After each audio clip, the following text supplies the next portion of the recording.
기자회견을 시작하도록 하겠습니다. 그렇게 많이 나오고. 애국 동지 여러분, 안녕하십니까. 연 3주째 비가 오던 날 우리 기자회견을 했었는데 오늘은 상당히 날이 좋습니다. 어제 쾌거를 이룬 덕분이 아닌가 그렇게 생각을 해봅니다. 먼저 오늘 기자회견에 동참해 주신 동지님들과 유튜브 관계자 여러분께 감사드립니다. 여러분들도 잘 아다시피 오늘 기자회견은 어제 있었던 서울 부산 지방선거에서 우리 우파 진영이 압승을 거두는 쾌거를 이름에 따라 이를 축하하고 아울러 문재인과 그 쫄개들의 불법적 반도덕적인 나라를 망치는 작태를 종식시키기 위한 경고를 하는 데 있습니다. 이제 우리는 어제의 승리에 자만하지 말고 이를 교독으로 삼고 이 여세를 몰아 내년도에 있을 3구 대선에서도 필승을 할 수 있도록 다짐하는 계기로 삼아야 하겠습니다. 그럼 순서에 의거 먼저 국기에 대한 경례가 있겠습니다. 국기를 향해 주시기 바랍니다. 국기에 대하여 경례!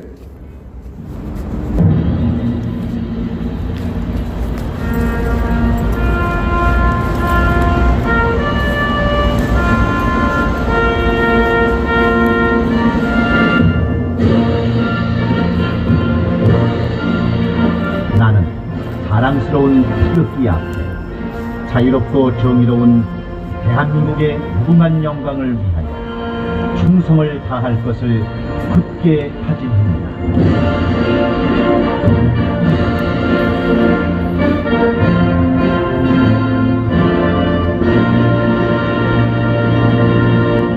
바로 다음은 애국가를 제청하겠습니다. 반주에 맞춰 윤희남동지와 함께 1절만 불러주시기 바랍니다.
이어서 순국선열과 호국영령 그리고 천안함 47 용사 3.10 항전시 순국한 6분의 애국열사 문정권의 자결로 항거하신 고 이재수 장군 단식 투쟁으로 순국하신 고 강남수 열사에 대한 묵념이 있겠습니다.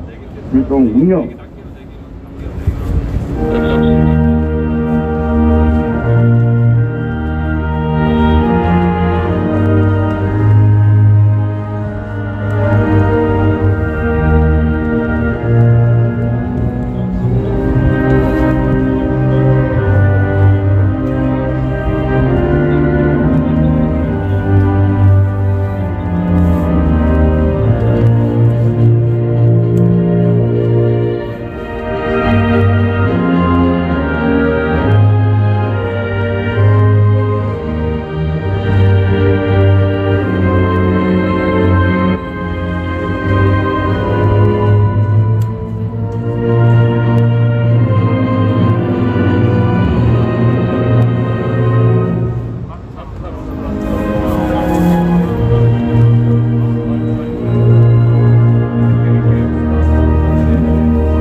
그럼 지금부터 기자회견을 시작하겠습니다. 먼저 일파만파 이정유 회장께서 모두 발언을 하시겠습니다.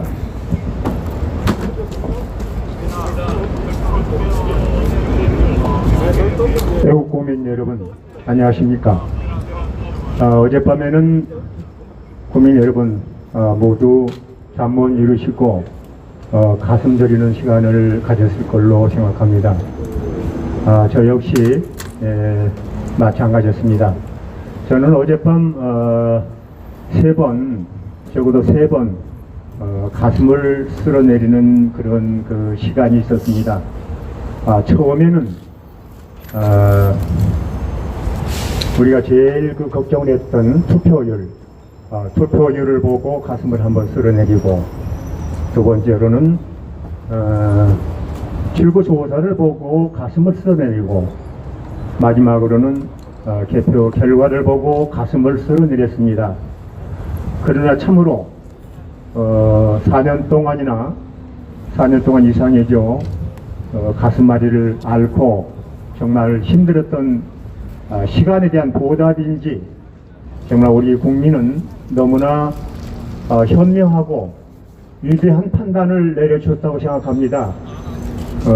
야당의 압승이라는 서울시, 부산시 보궐선거에서 그러한 그 투표 결과로서 우리에게 희망을 주었습니다.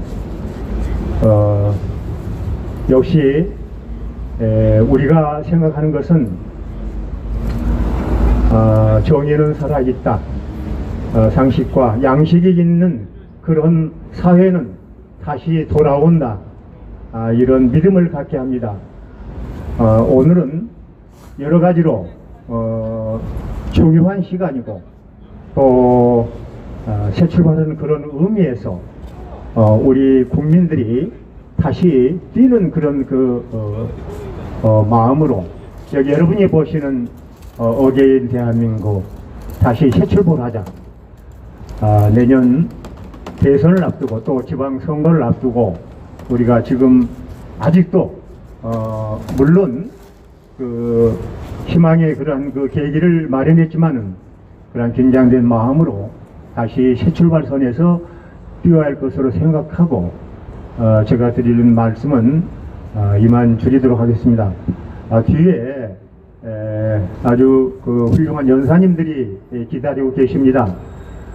마지막으로 한 가지 당부드릴 말씀은 여러분 국민들이 직접 이 자리에 나오지 못하실지라도 이러한 유튜브 방송을 통해서라도 여러분이 우리 현 대한민국 시국 대한민국 전국이 어떻게 흘러가는지를 잘 보시고 이번에 보여진 우리 젊은이들의 그런 그 반란 20대 30대의 반란과 같이 여러분도 특별히 그러한 각성된 마음으로 대한민국의 미래를 위해서 자유 대한민국의 수호를 위해서 여러분 한 분 한 분이 이번에 심판을 해준 것과 똑같이 정말 그러한 좋은 그 사회를 만들기 위해서 애써 주시기를 간곡하게 당부드리면서 제 말씀을 마치겠습니다. 감사합니다. 예, 이정희 회장님 수고하셨습니다. 다음은 전국대학 구국동기연합회 강군열 회장님을 모시겠습니다. 충성 대학연합 구국동기회장 강군열입니다. 우리는 어제 대한민국의 새로운 희망을 보았습니다.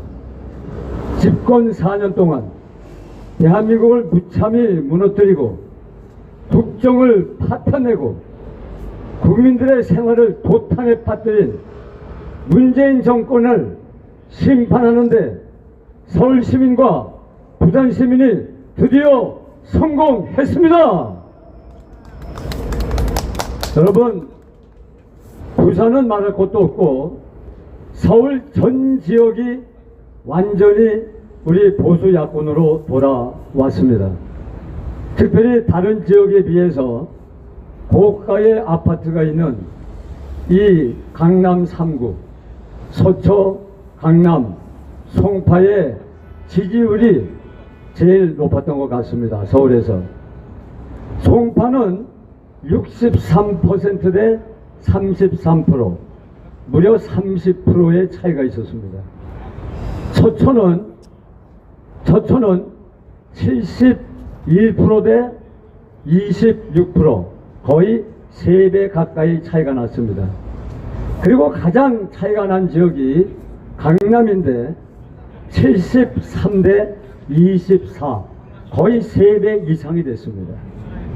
이것은 무엇을 말하고 있는 것입니까? 지금 서울과 부산 시민들이 대한민국 5천만 국민들의 그 불만과 분노를 이 부동산 정책의 파편에 있음을 대변해 주고 있는 것이 아니겠습니까, 여러분? 여러분, 지난 4년 동안 무려 24번의 부동산 정책을 발표했지만은 발표할 때마다 아파트 값은 천정부지로 계속 올라갔습니다. 그러다 보니까 집이 없는 서민과 갓 출발한 20대, 30대가 이제는 자기 집을 서울에서 갖는 것이 거의 불가능한 상황이 되고 말았습니다. 집 없는 사람만 그렇습니까? 집 있는 사람은 어떻습니까?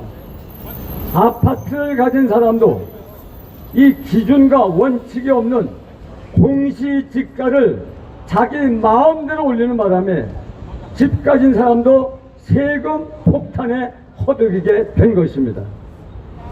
집 없는 사람은 집을 갖지 못하게 되고 집 가진 사람은 세금 폭탄에 휘둘리니 이렇게 국민이 고통받고 괴로움받고 고생하니까 어찌 문재인 정권 4년을 심판하지 않고 견딜 수가 있더란 말입니까, 여러분? 그러므로 앞으로 서울시장과 부산시장은 말할 것도 없고 문재인 정권은 건축 규제를 대폭 완화하고 건축 규제에 묶인 모든 규정을 완화시켜서 질 좋고 값싼 아파트를 계속 공급함으로 말미암아 국민들의 가슴에 맺힌 집 없는 서름을 확실하게 풀어줄 것을 강력히 권고합니다. 두 번째로, 여러분 어저께 보셨지만 20대 30대의 오세훈과 박현준 지지율이 60대보다 훨씬 높았습니다. 20대 유권자들은 무려 70% 이상이 오세훈 후보를 지지를 했다는 것입니다. 여러분, 이것을 무엇을 의미하는 겁니까? 20대 30대는 가장 정의감이 공정에 관한 열기가 투철한 그런 세대입니다. 그리고 이제 학교를 졸업하고 사회 첫 발을 내딛기 때문에 그들에게는 안정된 일터와 직장이 필요합니다. 그런데 그들이 원하는 직장, 그들이 원하는 일터를 마음껏 얻을 수 있습니까? 여러분, 대학을 졸업해도 기업이 새로운 인원을 채용하지 않으니까 취직하고 싶어도 취직할 수가 없는 상황이 되겠습니다. 그래서 직장 포기, 연애 포기, 결혼 포기, 출산 포기, 이 악순환이 계속 이어지게 되는 것입니다. 그렇기 때문에 이 정부가 젊은 층을 위해서 일할 수 있는 좋은 일자리를 충분히 공급해야 되는데, 여러분, 일자리는 정부가 만들어주는 게 아닙니다. 일자리는 기업이 만드는 겁니다. 기업가가 의욕을 가지고 투자를 해서 좋은 상품을 많이 만들어서 시장에 내다 팔고 거기서 많은 이익이 생기면 그 이익을 다시 대투자할 때 거기에 좋은 일자리가 생기는 겁니다. 그런데 이 정부는 반기업 정책을 계속 쓰고 있는 겁니다. 기업가들이 규제를 좀 완화시켜달라, 규제를 좀 풀어달라, 그러면 그럴수록 더 그들을 옥죄고 있는 것입니다. 여러분, 한국 최고의 기업이고 세계 굴지의 기업인 삼성의 이재용 씨를 감옥에 쳐넣은 것만 봐도 이 정권이 기업에 대해서 어떤 태도로 가지고 있느냐 하는 것을 우리는 단적으로 알 수가 있는 것입니다. 그렇기 때문에 이 정부는 앞으로라도 우리 젊은 층이 원하는 제대로 된 일자리를 많이 많도록 기업가의 의욕을 고취시켜주고 기업할 수 있는 환경을 만들어서 많은 일자리를 만들어 원하는 사람들에게 마음껏 나눠줄 수 있도록 강력하게 촉구합니다.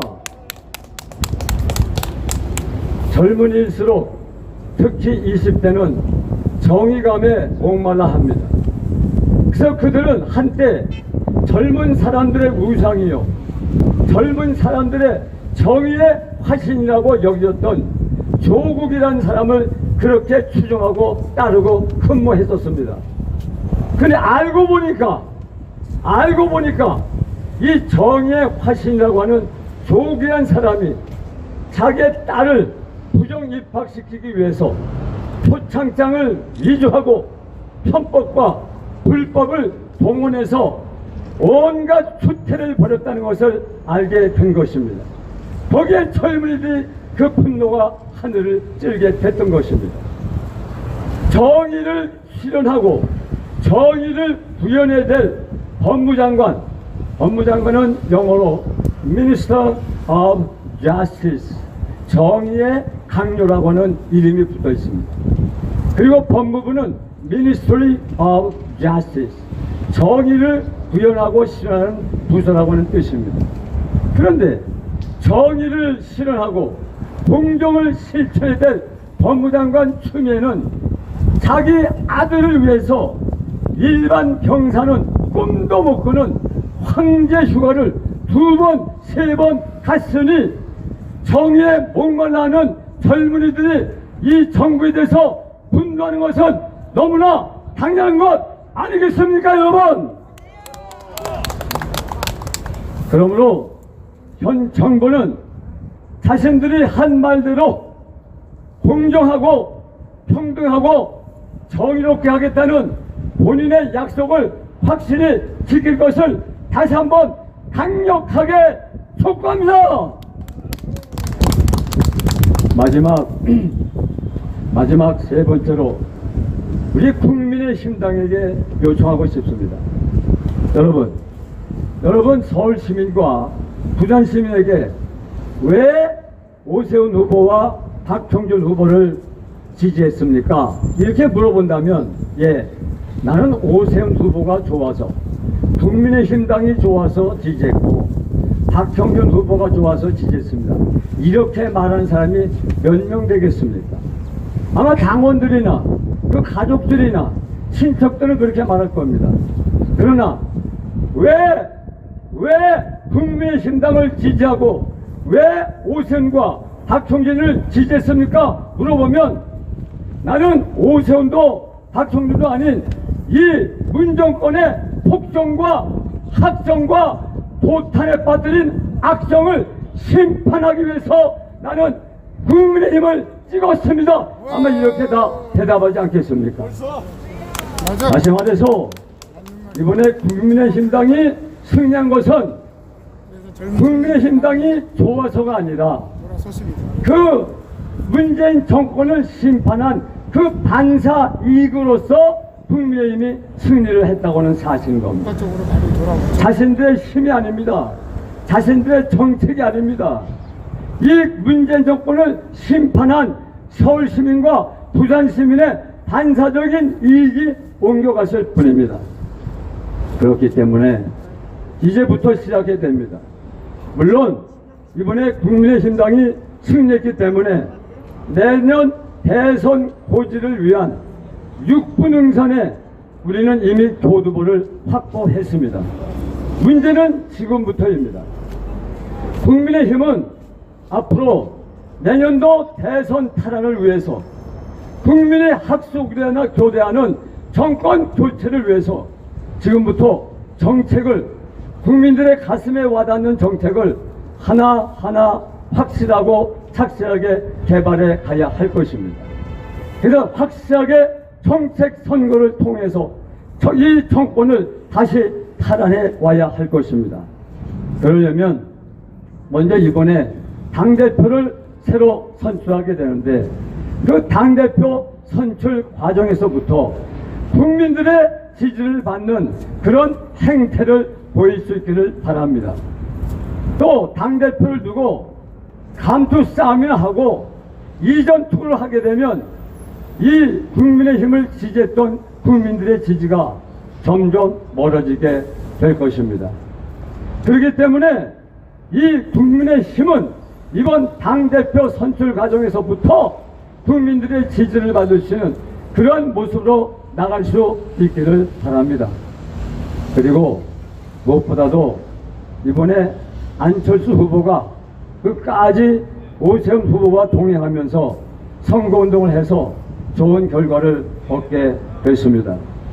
그렇기 때문에 이 국민의힘은 정말 국민들의 모든 지지와 사랑을 받을 수 있도록 앞으로 보수 야권, 범야권을 하나로 단일화해서 내년도 대선에서 이 민주당을 확실히 꺾고 대한민국의 정권 교체라고 하는 멋진 선물을 안겨주실 것을 강력히 요구합니다.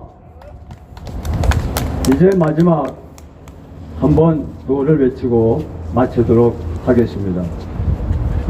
국민의힘은 절대로 이번 선거에 교만하거나 오만하지 말고 항상 겸손하게 국민들의 입장에 서서 내년 대선에서 확실하게 단일 대우를 이루어서 정권 교체를 이루어서 정권 교체를 열망하는 국민들에게 멋진 선물을 선사해 줄 것을 강력하게 요구한다. 요구한다. 요구한다. 감사합니다. 예, 수고 많으셨습니다. 이어서 엄마부대와 엄마방송 유옥순 대표께서 나오시겠습니다.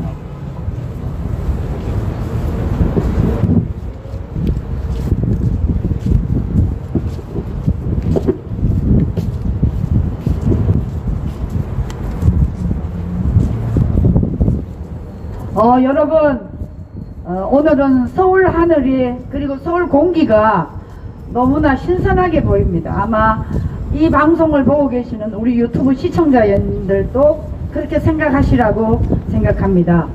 저는 먼저 이번에 이 서울시장, 부산시장의 성추행범에 고통을 당한 우리 서울시 저 문재인 성추행당해서 피해자를 피해 호소인이라고 명명한 우리 서울시 여성 피해자에게 진심으로 이 기쁨을 안겨드리고 싶습니다. 아마 이 여성은 어제 이 선거를 보고 아마 가족 모두가 눈물을 흘렸을 것이라고 생각합니다. 먼저 우리 그 여성 피해자 우리의 딸에게 먼저 위로를 보냅니다. 그리고 부산에 역시 위로를 보냅니다. 자, 여러분, 어제 결과는 바로 수도 서울 그리고 부산의 시민들이 그리고 전 국민들이 대법원의 판결을 내리는 법정과 같은 그런 결정을 서울시 부산 시민들이 판결을 해주셨습니다. 여러분 그렇게 생각하지 않습니까? 대한민국의 이 사법부 문재인 패거리들이 장악한 이 사법부에서 저 성추행범들을 제대로 판결하지도 않았는데 드디어 우리 국민들이 그리고 부산 시민, 서울 시민들이 법정이 돼서 저놈들을 판결을 내렸습니다. 여러분 이것만 봐도 우리 국민들의 분개가 얼마나 하늘을 찌르는지 여러분 다 아시게 되셨을 겁니다. 저는 너무나 가슴이 벅차고 이제 이 수도 서울과 그리고 부산시를 탈환을 했습니다. 그런데 여러분 여기에 절대로 국민의당은 오만해서는 안 됩니다. 제가 페이스북에 글을 올렸습니다.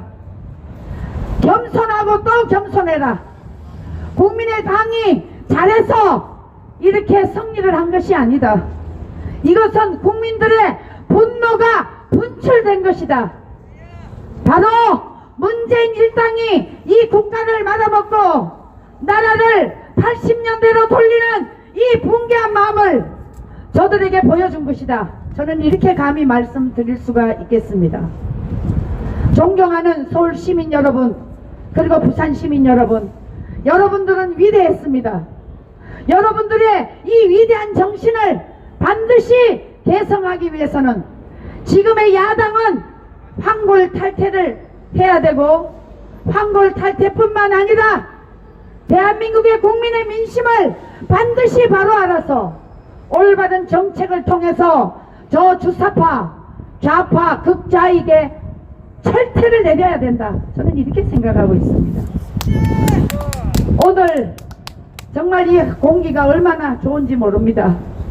우리는 거의 저 박원순에게 이 서울시를 10년 가까이 빼앗기고 저 시청 광장에 동성애 축제를 허락한 저 박원순, 천하의 나쁜 놈, 이런 인간이 수도 서울을 장악해서 이 수도 서울, 정말 600년 이상 가는 이 수도 서울을 완전히 폐부를 시켜놨습니다. 여러분, 대한민국의 관광객들이 오면 이 서울을 너무나 자랑스럽게 생각했었는데 저 문재인 패거리와 그리고 박원순은 저 광화문 이승만 광장에 대한민국의 국가 안보를 지켜다가 죽은 천안함 유가족은 매몰시키고 저 수학여행 갔다가 죽은 아이들의 영혼을 저기다가 모셔놨습니다. 여러분, 이게 대한민국이 정상적으로 가는 나라라고 감히 생각할 수가 있겠습니까? 울분이 겹쳐도 우리는 그것을 삭혀왔습니다. 나라를 지키다가 목숨을 잃은 천안함 용사들은 다 저런 대우를 받지 못하고, 저들은 세월호 유가족들은 특별법을 만들어서 천안함 유가족보다도 더 엄청난 보상금을 받게 됐습니다. 여러분, 이게 제대로 가는 나라라고 보십니까? 저는 이번에 이 서울, 부산 이 판결은, 국민들이 내린 이 판결은 바로 저 청와대 독재자 문재인에게 하는 판결이라고 보고 있습니다.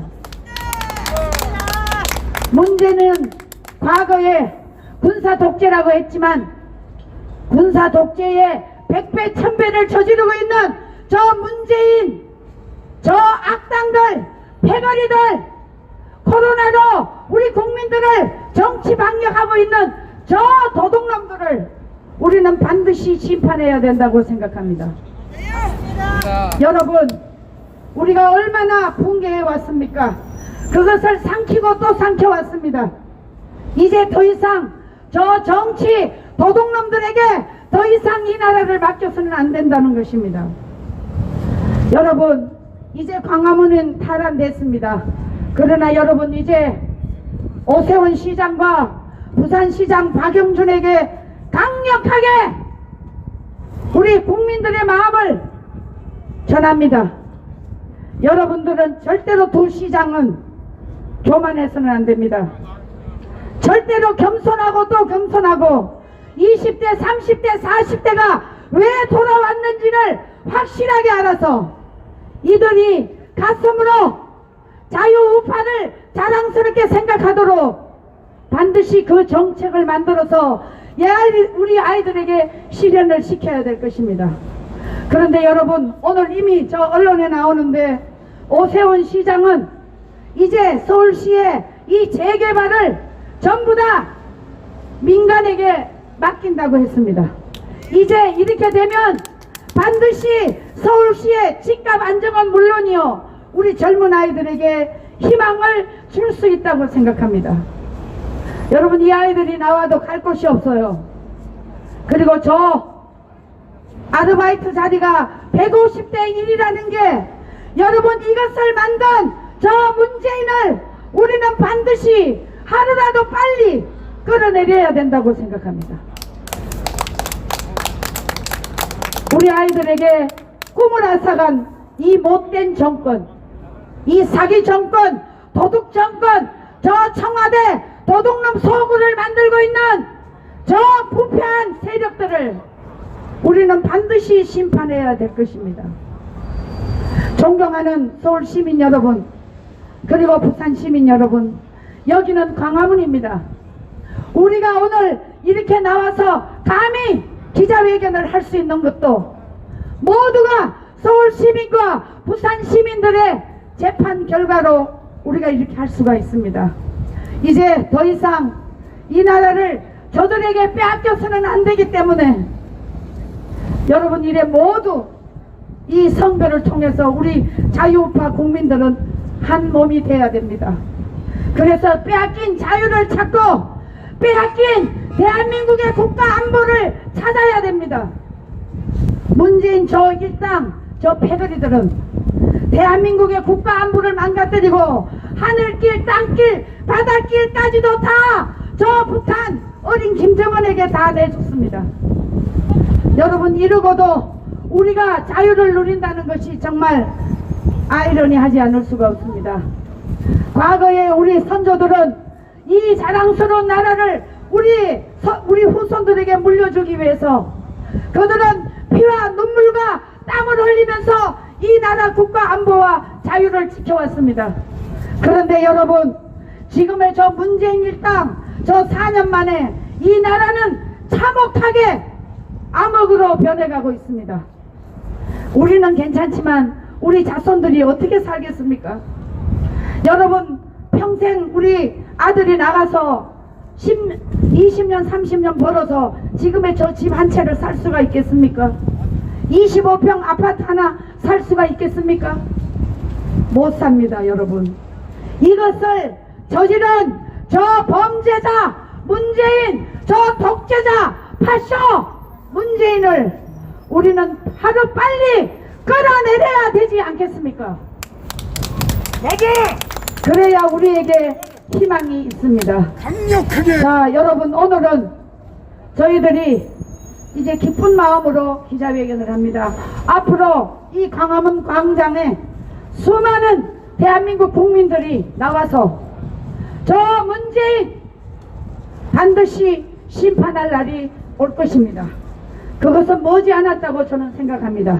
자 그런데 여러분 이 유튜브를 보시는 전국 그리고 대한민국 저 세계의 우리 교포 여러분 제발 부탁입니다. 교만해서는 안 됩니다. 자만해서는 안 됩니다. 우리가 어떻게 이 나라를 빼앗겼는데 이제 우리는 저 좌파가 거짓이라는 것을 모르고 있는 국민들을 깨닫게 하려면 우리는 겸손하고 겸손해서 저분들이 이 거짓된 정보에 속았다는 것을 깨닫게 하기 위해서 우리는 그들을 설득해야 됩니다. 그렇지 않고는 저들에게 역풍을 맞을 수가 있습니다. 여러분 20대 30대 40대 저들이 지금 저 문재인 일당들에게 칼을 겨눴지만 저 칼이 서울시장 부산시장에게 또 돌아올 수도 있습니다. 여러분 이것을 꼭 명심하셔서 박형준과 오세훈 두 시장은 반드시 국민들의 이 민심을 잘 파악해서 우리 아이들에게 희망을 주는 그런 시정을 이끌어가기를 간곡히 부탁드립니다. 제 연설은 여기서 모두 마치겠습니다. 감사합니다. 예, 김용순 대표님 정말 감사드립니다. 다음은 육군 OCS 가족애국연합 김두천 회장님을 모시겠습니다.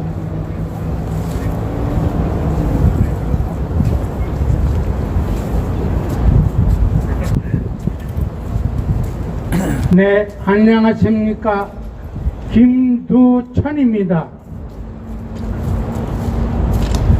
암담하던 지난 4년이 4월 7일을 기해서 밝은 불빛으로 변해가고 있습니다.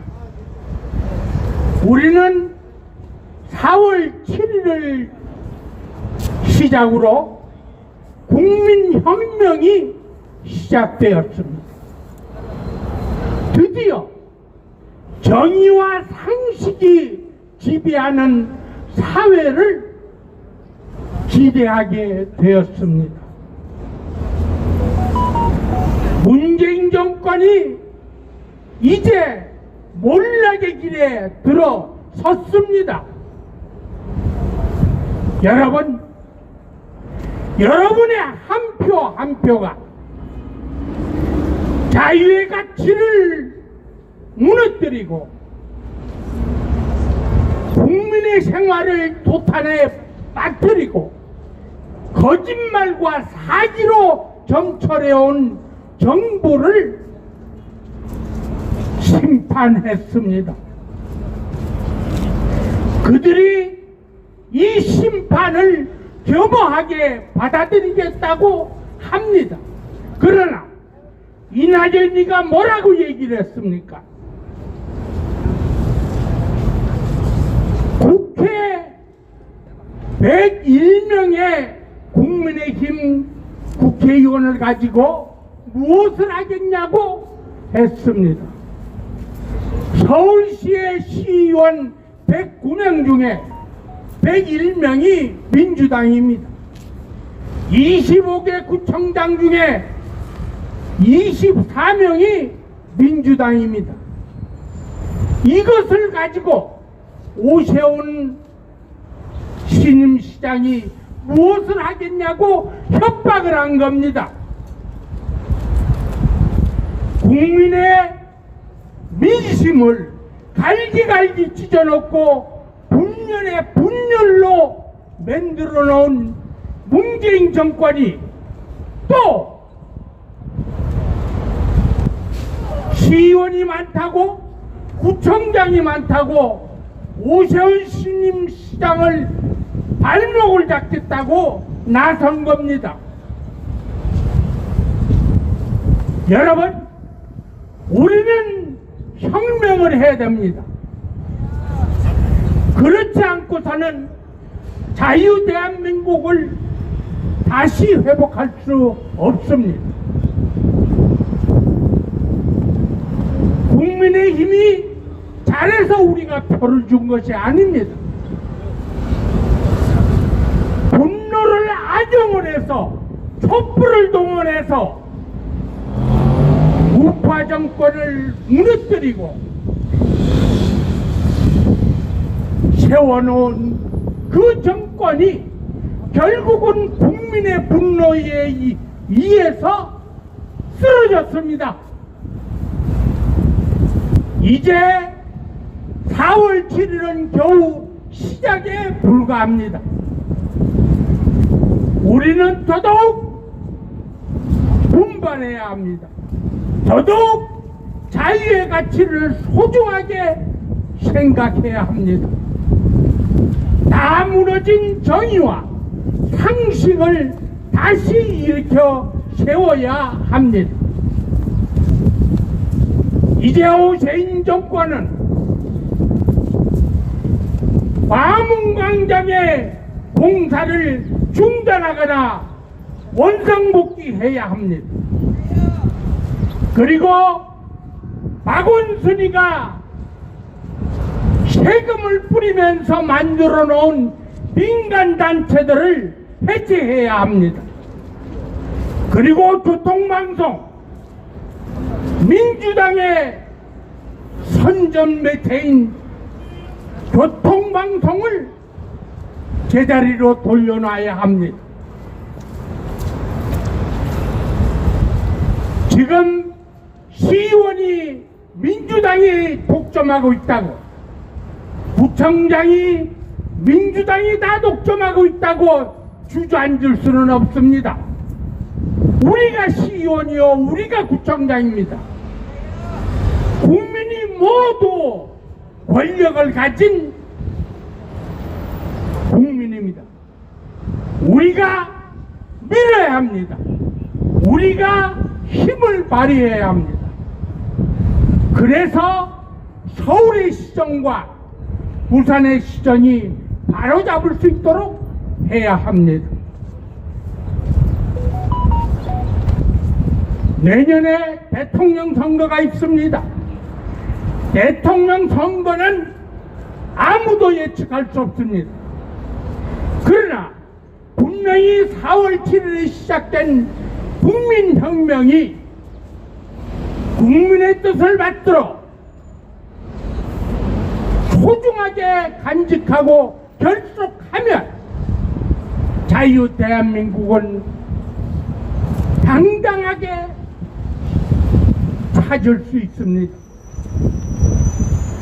여러분,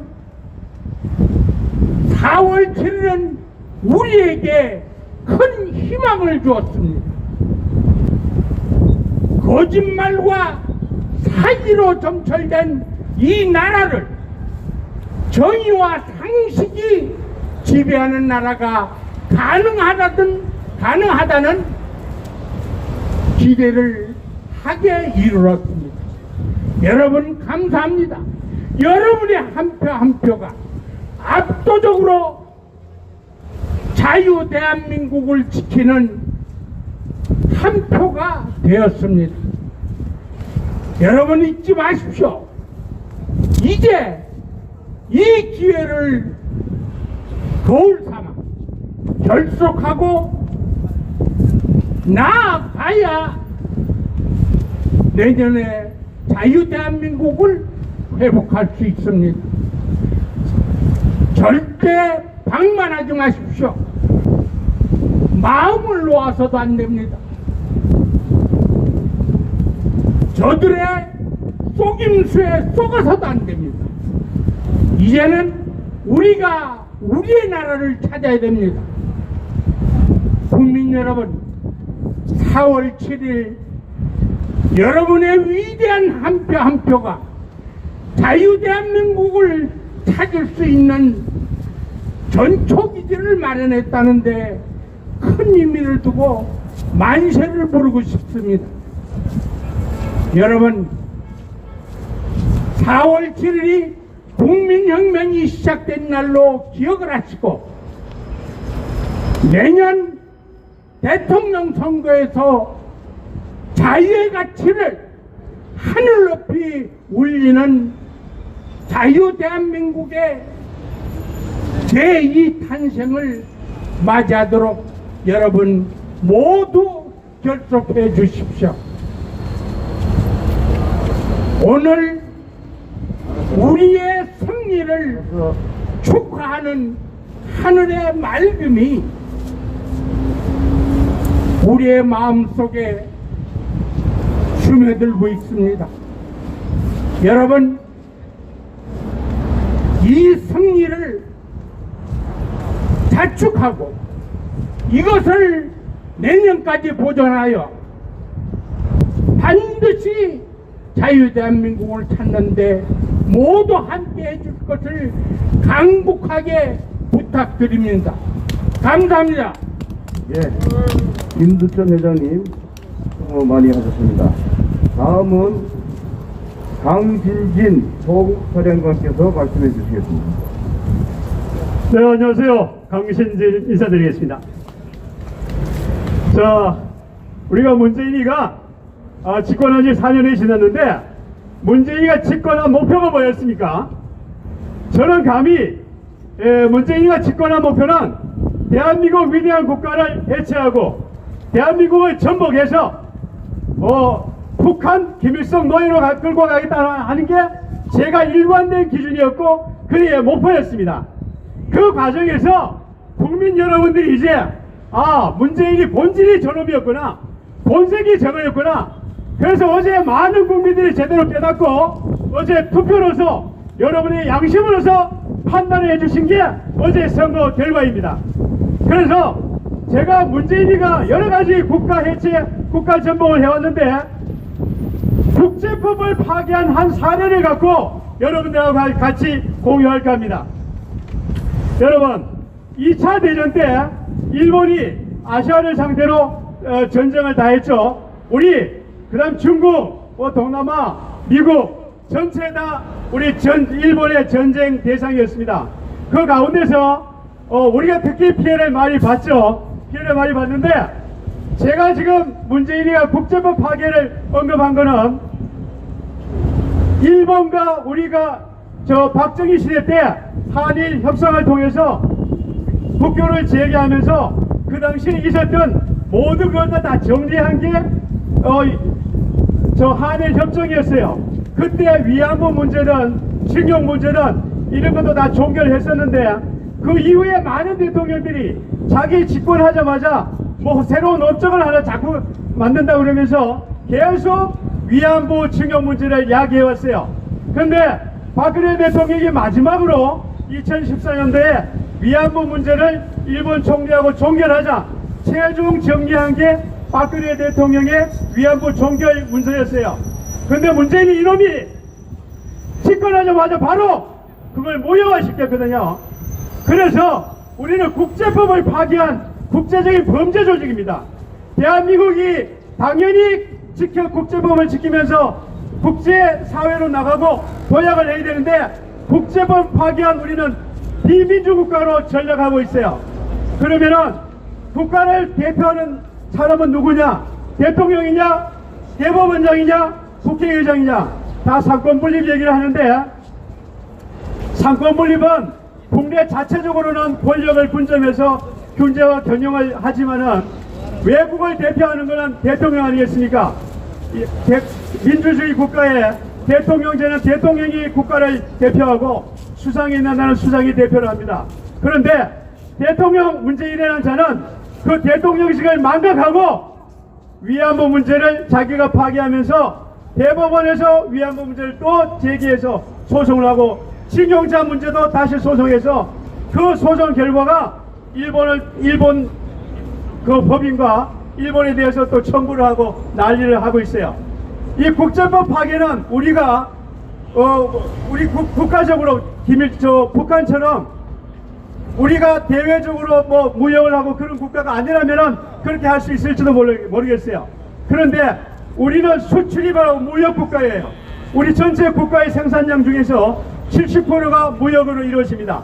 우리 무역이 수입이 5천억 달러, 수출이 5천억 달러 이상, 그래서 1조 달러 이상이 무역에서 발생하고 있는데 문재인이가 국제법을 파기해서 많은 무역업자들이 우리 수출업자들이 수출 계약을 했는데 상대방에서 야 니들 이거 계약 지킬 수 있냐?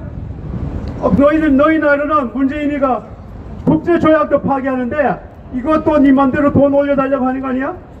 물건도 니 맘대로 안 보내는 거 아니야? 무역업자들이 그런 피해를 많이 입고 있어요. 이거는 여러분들이 일상생활에 잘 모르고 있는 문제여서 제가 많은 사람들이 문재인이가 전체 국가 해체 파괴 이거는 여러분들이 더 잘 알고 있을 거예요. 그래서 제가 이 국제법을 어긴 걸 잘 강구하고 있는 것 같아서 제가 중요시하면서 말씀을 분명히 드린 겁니다. 그런데 미국에서도 2차 대전 때 우리처럼 피해자가 많았어요. 피해자가 많았는데 그 피해자들이 우리처럼 대법원으로 소송을 했는데 대법원에서 판결하기 전에 미국 국무부에다가 이 전장 배상 판결을 미국 대법원이 해야 되느냐? 그러니까 국무부에서 그거는 LA 조약으로 종결된 거기 때문에 대법원의 판결 대상이 아니다. 그래서 미국에서는 그런 피해 사례를 완전히 법원에서 기각해서 국민들이 일부 피해는 있을지라도 국가 내부에서 해결할 문제지 대외적으로 일본에 다시 청구할 대상이 아니다. 그래서 넘어갔어요. 근데 우리 문재인과 대법원 김명수는 이 자식들이 국제법을 파괴하고 있는 게 오늘의 현실이거든요. 그럼 우리가 국제적으로 우리가 도약하려고 하면은 저런 국제법을 파괴한 저런 자들을 우리 내부적으로 야 이거 국민들이 국제법을 공부한 뭐 여러분들 국제법 학자들도 많을 텐데 그런 얘기를 하는 사람들이 별로 없더라고요. 저는 보통 사람인데 국제법을 전공한 또 법을 전공한 사람도 아닌데 이런 세계사적인 흐름을 보면서 우리 국민들이 여러 방향으로 의식을 제고하고 그렇게 가야 되려고 믿습니다. 그래서 우리가 세계사적으로 앞으로 도약하기 위해서는 다시 한번 일본 청구권 관련해서 징용, 위안부 이거는 더 이상 제기를 하면 안 돼요. 중국도 그때 일본에 대한 피해자가 많았지만은 중국 정부가 일본에 대해서 그런 피해 요청하는 거 봤으니까 대승적으로 우리가 세계사를 리드하는 국가로서 도약하고 성숙한 국민으로서 세계사를 리드하려고 하면은 그런 거는 이제 무시하고 정리하고 넘어가야 돼요. 다시 한번 강조드리지만 대한민국 국민 여러분, 우리 내부적으로 살아가는 게 아니고 국제법 쪽에서 국제사회의 국가의 일원으로 살아가는 우리이기 때문에 여러분들이 반드시 세계사적인 시각을 갖기를 부탁을 드립니다. 제가 마지막으로 하나 더 강조하고 싶은 게, 이 서울광장을 지금 파괴하고 있는데 2014년 박근혜 대통령 시대에 그 당시에 국무회의에서 서울광장에 서울을 대표하는, 국가를 대표하는 태극기를 개양하자고 그 당시에 박원순 시장한테 지시를 했어요.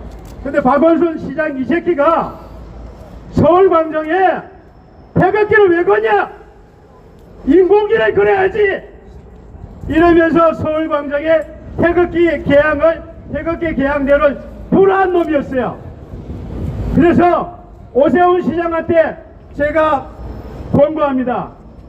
서울광장을 회복하시고 이 광화문 이승만 광장을 정상적으로 회복하시고 저기에 테러 집단은 호텔을 철거하시고 대한민국을 상징하는 태극기 재단을 만드시고 태극기를 개양해서 많은 국가의 세계의 관광객이 왔을 때 대한민국 태극기 아래서 기념 촬영하면서 대한민국을 국위 선양하는 그런 계기로 오세훈 시장의 1차적인 과제를 제가 주겠습니다. 어느 서울, 어느 나라의 어느 도시에 가더라도 대표적인 도시에 그 나라의 국기를 개양 다 하고 있어요. 근데 우리는 부끄럽게도 박원순 10년 동안에 태극기를 개양 못하는 참 안타까운 국계 김일성 노예로 갈 뻔했던 그 상황이었는데 오늘 이 자리에서 이 순간에 여러분들이 대한민국 국민으로 돌아왔고 대한민국을 수복한 그 날이기 때문에 여러분들과 서울시장과 우리 애국 국민은 다시 한번 사기 충천해서 우리 국가의 방향과 국민의 방향, 세계사적인 시각을 갖는 오늘이 되었으면 합니다. 여러분과 대한민국의 국군의 융성을 기원하겠습니다. 감사합니다. 예, 강진진 사령관님 고마우셨습니다. 끝으로 100개문 중에 100개문 문재인의 절친, 최근에 각광을 많이 받으신 분입니다. 김영식 목사님을 모시겠습니다. 안녕하십니까. 김영식입니다. 저는 이 자리에 설 수 없는 사람입니다. 죄인이기 때문에 그렇습니다. 죄인. 어떤 의원 좀 일이 있어야 이 거룩한 대회에 좀 서겠는데 저는 여기서 돌에 맞아 죽어도 싼 사람입니다. 4년 전에 저는 그 당시에 저의 양심 또는 저의 식견이 19대 대통령 선거 시에 문재인 후보를 발벗고 나서서 도왔던 더불어민주당 평화통일전략위원회 부위원장 심입니다. 그런데 그때 그 당시 저는 저의 식견과 저의 양심을 가지고 찍었는데 4년여가 흐르면서 제가 얼마나 잘못된 선택을 했던가 하는 것을 절실히 느끼기 시작을 하고 양심상 그냥 이대로 세월을 보낼 수가 없어서 지난 3월 22일 날 저 청와대 분수대 앞에서 제가 저의 양심상 할 수 있는 일이 그렇게 많지 않았는데 제가 삭발을 했습니다.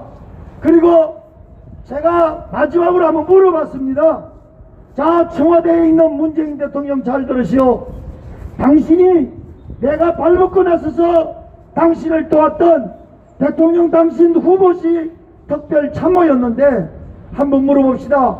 오늘 이 시간에 당신에 대해서 물어볼 테니 똑바로 대답을 해주시길 바란다고 제가 설문지를 만들어서 대통령 청와대 앞으로 넣었던 것이 지난 18일 전이었습니다.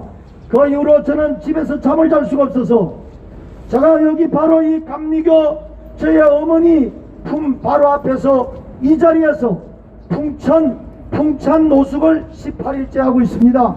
21일간 작정을 했습니다. 그리고 3일이 지나서 다시 한 번 더 물었던 것입니다. 문재인은 응답하라 문재인, 과연 당신이 빨갱이인가 간첩인가 북한의 지령을 실시간 받고 있는 사람이 맞는가 이렇게 물었던 것입니다. 만약에 이것이 사실이라고 하면 어떤 정책을 좀 잘한다 잘못한다가 아닙니다. 이것은 대단히 심각한 대한민국의 근간을 흔드는 어마어마한 풍전등화 위기로 우리 국가를 몰아넣고 있기 때문에 그런 것입니다.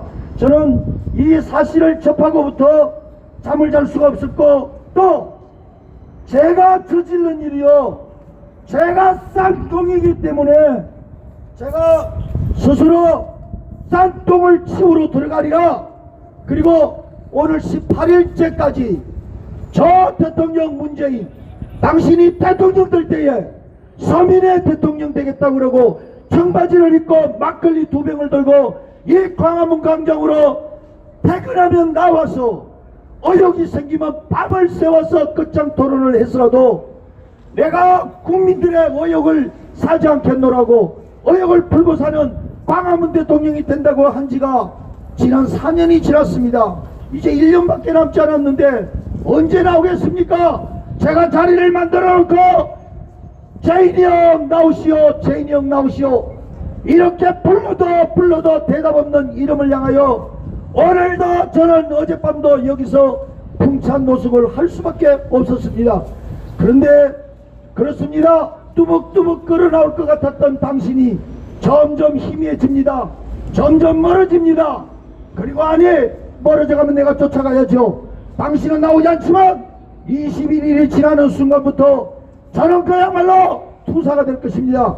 저는 제가 22년간 몸담고 있었던 저희 교회에서 머리를 깎고 풍찬 노숙을 하던 이 거리에 뛰어나온 신목사는 교회까지 버릴 수밖에 없었습니다. 저는 이 거리에서 이제 죽으면 죽으리라 엎어질 것입니다. 당신이 나오지 않으면 나는 당신을 쫓아 들어가리라. 그리고 내가 나서서 찍었던, 내가 잡았던 당신은 내가 당신의 벼가지를 쥐고 하야시키리라, 퇴진시키리라, 이렇게 결심을 했습니다. 제가 18일 동안 이곳에서 비가 오면 비를 맞았습니다. 이슬이 오면 이슬을 맞았습니다. 캄캄한 어두운 밤에 저기에 침낭 하나 붙들고 자는데 너무 두려웠습니다. 쇠망대기를 들고 통통 치면서 이 새끼 저 새끼 하면서 지나가는데 금방 나를 두들겨 때릴 것만 같았고, 이러면을 지나가던 한 노숙인이 정말 자해를 할 것만 같았습니다. 정말 그 두려운 마음을 한밤만 지내면서 오늘까지 있었는데, 여기에 있는 중에 많은 천사의 거리들을 만났고 많은 사람들이 와서 이렇게 한 사람 한 사람이 다가오는데 어떤 사람이 저에게 전해준 이야기입니다. 여러분, 나는 이걸 보고 깜짝 기절할 뻔했습니다. 기절. 여기에 뭐라고 돼 있냐면은 김밀성과 김대중의 커넥션 증거 자료를 보라는 겁니다. 목사님은 바람 따라 돌지 마십시오. 감정 따라 돌지 마시고 팩트를 체크하십시오. 제가 드리는 이 팩트는 기절할 만한 내용입니다. 그거예요. 여러분 땡겨서 볼 수 있으면 보시기 바랍니다. 지금 여기에 있는, 제가 들고 있는 이 서류는 조선혁명박물관 지하 2층에 있는 김대중 관에 북한 김정일이 김대중의 친북 활동을 높이 평가하여 수여한 조선민주주의 인민공화국 영웅칭호 정서와 메달이 있다는 것입니다. 그 메달을 찍어서 가져온 겁니다. 글을 제가 한번 읽어볼게요. 기절하지 마십시오. 조선민주주의 인민공화국 영웅 조선노동당 중앙위원회 남조선 당위원회 책임비서 김대중. 여러분, 남조선 당위원회 책임비서 김대중이랍니다. 이게 남한에 지금 북한에 갔던 김대중이라는 그 사람에 대해서 북한이 박물관을 만들어 놓고 거기에 쓴 글이란 말이에요. 조선노동당 중앙위원회 남조선 당위원회 책임비서 김대중. 당과 수령, 조국과 인민을 위한 성스러운 조국 통일 위협에 불멸의 업적을 세운 상기 동지에게 조선민주주의 인민공화국 영웅 칭호를 수여한다. 조선민주주의 인민공화국 최고인민위원회 상임위원회 주최 88년 2000년입니다. 6월 15일.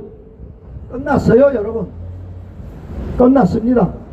사실은 오늘이라도 제가 운동을 벌고 정말 활동하고 싶습니다. 불과 얼마 떨어진 저 담을 띄워놓고 싶어요. 3일 기다립니다. 3일을 더 기다립니다. 왜? 약속을 21일간 했으니까요. 여러분, 김대중 씨를 책임비서라고, 남노당의 책임비서라고 김정일이가 칭호를 했다면 노무현이는 어떻고요? 아니, 오늘의 저 인간 문재인을 어떻게 보겠습니까? 새끼발가락에 때맞지도 않은 얘기는 거 아니에요. 그러니까 김대중을 이 정도 표현했다면 이거는 삶은 소대가리가 맞아요. 머저리, 턱덕 머저리야, 미국의 앵무새야. 그 아들 나이 맛도 안 되는 그 연놈들이, 이 자식들이 저 나이가 70이 다 돼가는 사람한테 야, 이 삶은 소대가리야. 그 보세요. 책임비서 김대중, 책임비서 김대중. 끝났습니다. 자, 이제 제가 여기 나와서 18일 동안 자료를 하나하나 체크해 보니까 여러분, 적어도 저는 교회에서 33년간 담임 목사만 있었어요. 나는 여기서 이렇게 외치는 사람들은 좀 별종인 줄 알았어요. 저 뭘 저렇게 시끄럽게 떠드나, 뭘 그렇게 애국지사라고 떠들고 있냐, 좀 조용히 하고 살자, 이랬던 놈입니다. 이랬던 놈이에요. 저요 목회요, 목회 이제 저런 목회 끝났습니다. 그만하랍니다. 세상이 지금 Where are you going, Korea? Where are you going, South Korea? 대한민국이 어디를 가고 있는가? 지금 어디로 자빠져 침몰해 가는가? 여기에 대해서 제가 질문하지 않고 살았던 것이 얼마나 창피한지요. 그러고도 강당 위에서 사랑하는 여러분, 이러고 살았겠습니까? 그러고 교회에서 밥을 처먹고 살았습니다. 제가 회개합니다. 죄인입니다. 제가 잘못했어요. 그러나 제 나이 지금 60인데요 지금이라도 깨달은 그 순간에, 발견된 그 순간이 제일 빠르다고 생각을 합니다. 저요, 지금부터 문재인, 너 당장 내가 뛰어들어가랴. 내가 뛰어들어가랴. 다른 수백 명, 수천 명도 필요 없습니다. 저 하나면 됩니다. 여러분, 안중근이가 100명이 안중근이고, 도산 안창호가 100명이 안창호고, 이봉창이가 1000명이 아니었어요. 윤봉길이가 1000명이 아니었어요. 저 하나면 됩니다. 여러분, 배후에서 여러분 응원해 주십시오. 여기 심영식 동지가 들어갑니다. 아, 그리고요, 이제까지 나는 이 거리에 외치고 있는 사람들의 그 외침이 별종인 줄 알았다 그랬잖아요. 제가 여기 길바닥에 18일 동안 자빠지고 뒹굴어 보니까 이분들이 동지라는 생각을 이제 가지게 됐어요. 아, 동지 여러분, 이제 그만이 나와요. 고맙습니다. 참 감사합니다. 여러분이 외쳤던 그 외침이 오늘의 하나하나 돌다리 돌멩이를, 이 돌담을 쌓아왔군요. 어제 위대한 승리가 이루어지죠. 여러분, 이제 here and now, 지금이 스타트입니다. 지금부터 출발입니다. 그러니 지금부터 갑시다. 그리고 사랑하는 여러분, 지금 여러분들이 모인 이 모든 1파가 10파가 되고 100파가 되고 1000파, 그렇습니다. 만파가 될 것입니다. 그리고 저 구중궁궐 광화문은 반드시 무너질 것입니다. 그리고 이 조국 대한민국이 한민족의 통일된 역사가, 진정한 자유 통일이 나는 오리라고 생각을 합니다.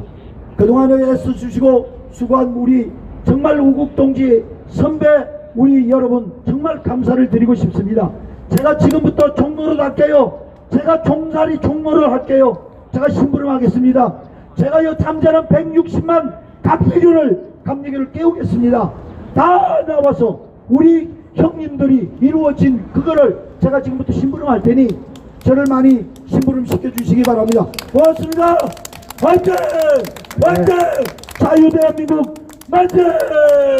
네, 김명진 목사님 참 감동적입니다. 고맙습니다. 자, 이상 여러 연사분들을 모시고 좋은 말씀을 들어봤습니다. 어쨌든 오늘 이 자리는 어제의 압승을 발판으로 내년도 선구 대선에서 1승을 위한 벼를 다지는 자리가 되도록 해야 되겠습니다. 우리 자만하지 말고 모두 합심 노력합시다. 감사합니다. 이상으로 기자회견을 마치겠습니다. 이번 주 토요일 날 다시 뵙겠습니다.